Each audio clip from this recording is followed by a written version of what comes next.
Hello gentlemen, this is Rodrigue George, and I want to speak to you today about, and share with you rather, about a platform called Brotherhood. Something that I would like to share with you once a week, either through a video recording or through an audio recording. And my hope is that when you receive this recording about issues or matters that concern men, once you have been able to watch or listen to it, my hope is that you would in turn make it available to other men. Now, let's get started. I want to share with you on the aspect of brotherhood. You know, there are often times when you are able to speak to another man, and a man would understand where you find yourself and what you are going through. I am by no means trying to rob your partner, your spouse, your wife of an opportunity for you to speak to them. But I firmly believe, as illustrated through 1 Samuel chapter 20, commencing from verse 8, we find that David and Jonathan find themselves in a very unique situation. The first thing is, David is on the run from Jonathan's father, who is King Saul, because Saul is seeking David's life. But then the Bible says that Jonathan then devises a plan so that the two of them could meet, and he tells David that they would meet, he would leave town, that he would meet him at the rock Ezel, and he would leave town and go into the field with his bow and arrow, and he would then take a little boy with him. If he were to shoot his arrow to the one side, and he were to say to the boy, the arrow is on this side of you, then David would understand that it is safe to come out.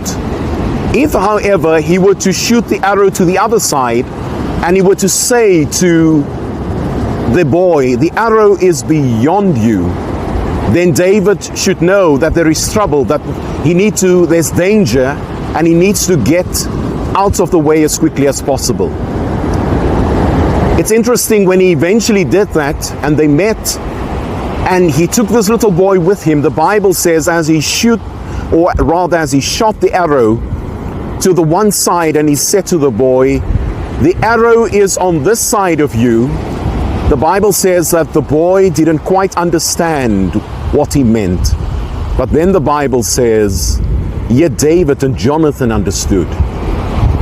What I am angling at today is that there is often the situation where you come into the company of another man, and men, you understand that there are things that often you are conflicted to share, but it often requires the company of another man.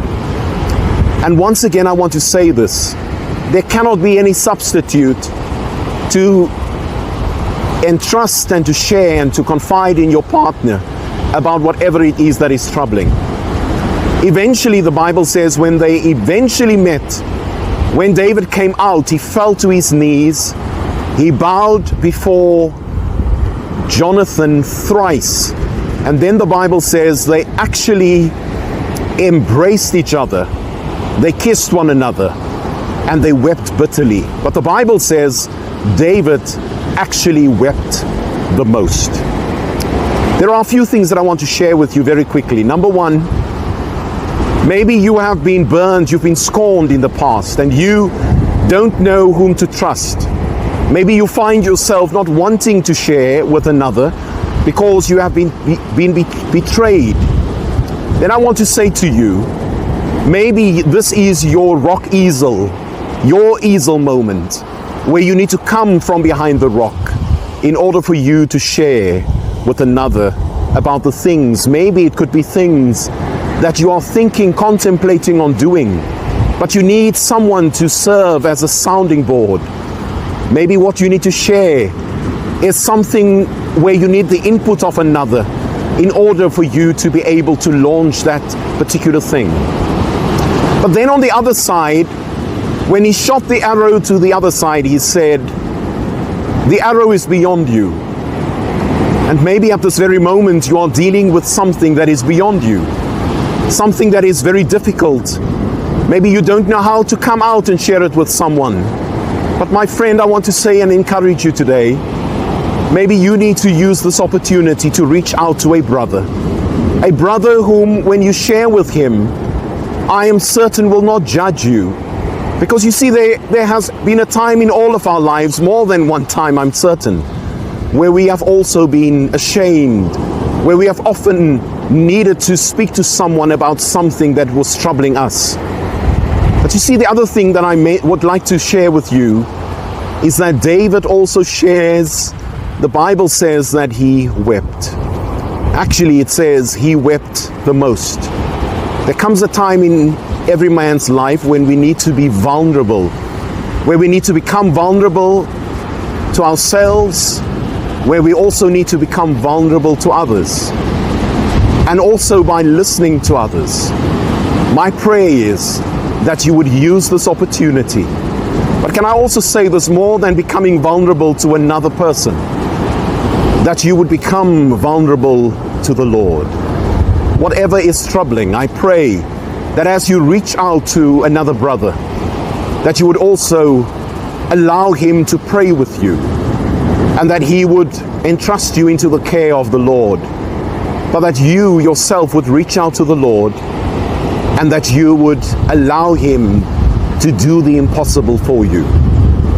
You know, we find ourselves in very difficult times. We find ourselves in many ways because COVID has impacted all of our lives. But I want to encourage you today, use the opportunity this week to pick up the phone, to reach out to a brother, to be that brother, to establish a brotherhood where we would be able to lean into each other, but together we would lean into the Lord, because that's what we ultimately need to do. I will continue to pray with you and continue to pray for you. And my hope is that you will have a splendid week. May the Lord bless you today, and thank you for your time. God bless you. And this is me signing off. Until next time, goodbye.